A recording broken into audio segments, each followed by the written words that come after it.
Oke, selamat datang semuanya. Kali ini kita mau ngobrolin sesuatu yang sering banget disalahpahami, yaitu disiplin para bikhu, atau yang biasa kita kenal sebagai Vinaya. Tapi kita nggak akan cuma ngelihatnya sebagai daftar aturan yang kaku ya. Kita akan coba gali lebih dalam, mencari tahu kebijaksanaan di baliknya. Gimana sih disiplin ini justru jadi penjaga dhamma itu sendiri?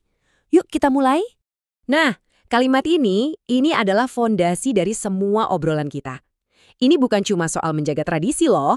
Ini adalah pernyataan tentang sebuah realitas. Intinya, ini tentang menjaga lingkungan. Baik lingkungan di dalam batin kita maupun di dunia luar, supaya ajaran yang sangat berharga ini bisa terus dipraktikkan dan bisa diakses oleh generasi-generasi selanjutnya. Ini dia nih, kesalahpahaman yang paling umum. Banyak banget yang nganggep Vinaya itu batasan, kayak sesuatu yang mengekang. Tapi, gimana kalau kita coba lihat dari sisi yang beda? Gimana kalau Vinaya itu sebetulnya bukan penjara, tapi pagar pelindung. Pagar buat kebun pikiran kita yang melindunginya dari angin kebiasaan yang nggak kelihatan dan dari hewan liar berupa keinginan kita. Oke, biar lebih jelas, kita akan telusuri 5 area utama ini. Kita mulai dari kenapa sih aturan ini ada, terus gimana cara kerjanya melindungi batin dan kepercayaan orang banyak, perannya dalam hidup berkomunitas, sampai nanti puncaknya, yaitu sebagai praktek perhatian yang hidup. Oke, bagian pertama. Kunci buat memahami Vinayah itu adalah dengan sadar bahwa aturan-aturan ini tuh nggak lahir dari teori di atas kertas. Bukan. Aturan-aturan ini lahir dari pengalaman nyata sebagai respons langsung terhadap perilaku manusia yang sesungguhnya. Jadi jangan bayangin Vinaya itu kayak kitab hukum yang kaku dan siap menghakimi. Sama sekali bukan. Coba deh anggap Vinaya itu seperti cermin yang jernih.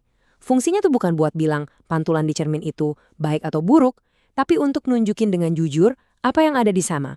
Kecenderungan-kecenderungan halus yang ada di dalam batin kita semua. Nah, ini poin yang krusial banget. Sang Buddha itu nggak membuat aturan di ruang hampa. Beliau menetapkan sebuah batasan setelah sebuah perilaku menimbulkan masalah. Artinya apa? Artinya setiap aturan itu punya cerita di baliknya.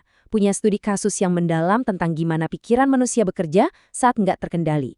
Ini tuh kayak peta dari medan pertempuran batin. Oke, sekarang kita masuk ke intinya, gimana sih Vinaya ini bekerja di dalam diri kita?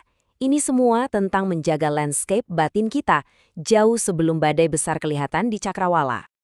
Pertanyaan ini sering banget muncul kan? Kenapa sih hal sepele gitu aja diatur? Jawabannya terletak pada pemahaman tentang gimana kerusakan batin itu dimulai. Kerusakan itu jarang banget loh dimulai dari sebuah ledakan besar. Tapi, ia dimulai dari benih yang sangat kecil yang kita tanam tanpa sadar.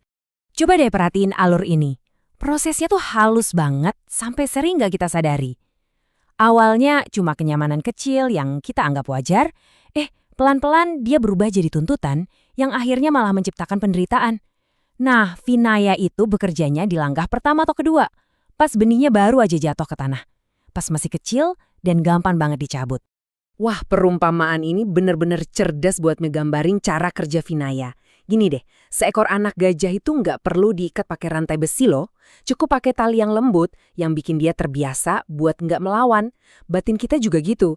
Batin kita itu nggak diperbudak oleh paksaan, tapi oleh ribuan tali lembut dari kebiasaan-kebiasaan kecil yang kita ulang setiap hari. Jadi fungsi disiplin ini sebetulnya adalah latihan kepekaan. Kita dilatih untuk bisa ngerasain sentuhan tali-tali lembut dalam hidup sehari-hari, dorongan-dorongan kecil itu, sebelum tali itu mengeras jadi rantai besi keterikatan yang benar-benar ngebelenggu kebebasan sejati kita. Tadi kita udah lihat gimana Vinaya melindungi batin dari dalam. Sekarang, yuk kita perluas pandangan kita keluar. Karena Vinaya itu nggak cuma melindungi si praktisi, tapi juga melindungi batin dan keyakinan orang lain yang mengamati dari luar. Slide ini nunjukin 2 pilar perlindungan Vinaya yang nggak bisa dipisahin. Ke dalam, dia mencegah akar penderitaan tumbuh. Keluar, dia menjaga tanah keyakinan orang lain biar tetap subur. Kalau salah satu pilar ini roboh ya, seluruh bangunannya bakal goyah. Nah, biar gampang bayangin fungsi eksternal ini, ada satu metafora yang jernih banget. Coba deh bayangin, batin yang udah dimurnikan lewat latihan itu ibarat air yang bening dan menyejukkan. Dan perilaku kita, tindakan kita yang kelihatan dari luar, itu adalah gelas yang menampung air murni tadi. Orang lain kan nggak bisa lihat langsung ke dalam airnya, mereka cuma bisa menilai dari wadahnya, dari gelasnya. Dan Ini intinya. Walaupun niat kita baik, batin kita bersih, tapi kalau gelas perilaku kita kotor, retak, atau kelihatan meragukan, ya orang lain bakal ragu buat minum. Benih keyakinan di dalam diri mereka jadi nggak tersirami. Inilah kenapa bentuk luar itu penting. Bukan karena kemelekatan, ya, tapi karena welas asih. Perumpamaan atap jerami ini semakin negasin betapa rapuhnya kepercayaan publik. Bagi orang biasa, tindakan ceroboh yang kecil mungkin cuma kayak percikan api di tanah kosong. Tapi bagi seorang praktisi yang tindakannya mewakili dhamma, tindakan yang sama itu seperti percikan api di atas atap jerami yang kering, yang gampang banget terbakar. Jadi harus dipadamkan dengan kesadaran penuh. Oke, selanjutnya kita pindah ke dimensi sosial. Vinaya itu bukan cuma buat latihan individu loh, tapi ini adalah sebuah kerangka welas asih, biar banyak orang dengan niat baik bisa hidup bersama dalam waktu lama dan berlatih dalam kedamaian. Ini adalah pengamatan yang dalam banget. Konflik dalam komunitas spiritual itu seringkali bukan karena ada orang jahat, tapi karena setiap orang itu bawa kebiasaan dan harapan yang beda-beda dari kehidupan mereka sebelumnya. Nah, tanpa ada standar bersama yang disepakati, gesekan yang nggak perlu pasti bakal terjadi. Analogi pendayung ini pas banget. Sebuah komunitas itu baru bisa maju kalau semua orang mendayung ke arah yang sama kan? Nah, Vinaya inilah yang menyediakan ritme dan arah yang seragam itu. Tujuannya bukan buat bikin semua orang jadi sama, tapi untuk menyelaraskan upaya mereka menuju tujuan yang sama. Dan ini nunjukin inti dari welas asih dalam disiplin. Aturan itu bukan untuk menantang mereka yang batinnya sudah kuat. Sebaliknya, ia dibuat untuk melindungi mereka yang batinnya masih gampang goyah. Kayak pagar yang dipasang di tepi jurang, tujuannya untuk melindungi semua orang, terutama mereka yang jalannya belum mantap. Nah, sekarang kita tiba di puncak dari semua ini. Setelah kita melihat berbagai fungsinya, kita akan sadar bahwa tujuan akhir dari semua aturan ini sebenarnya adalah menumbuhkan satu kualitas tunggal, yaitu perhatian sadar yang gak putus-putus dari momen ke momen. Tapi sebelum kita sampai ke intinya, ada baiknya kita hindari beberapa kesalahan umum ini. Pertama, jangan anggap Vinaya hanya untuk para biksu.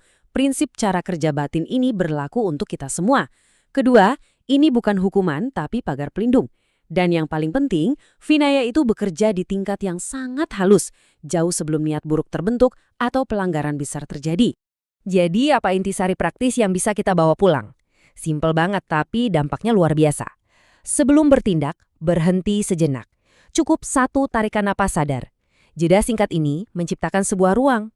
Nah, di dalam ruang itu kita bisa bertanya, dorongan ini datang dari mana ya? Apakah ini kebutuhan nyata, kebiasaan buta, atau sekedar keinginan sesaat? Pemeriksaan kecil ini adalah keseluruhan latihannya. Dan kita akhiri pembahasan kita dengan sebuah perenungan. Di dunia yang terus mendorong kita untuk melakukan segalanya, kebijaksanaan sejati itu mungkin terletak pada pengendalian diri yang sadar. Kebebasan tertinggi mungkin bukan terletak pada kemampuan untuk melakukan semua yang kita bisa, tapi pada kesadaran untuk tidak harus melakukan semuanya. Dan dari situlah latihan yang sesungguhnya dimulai.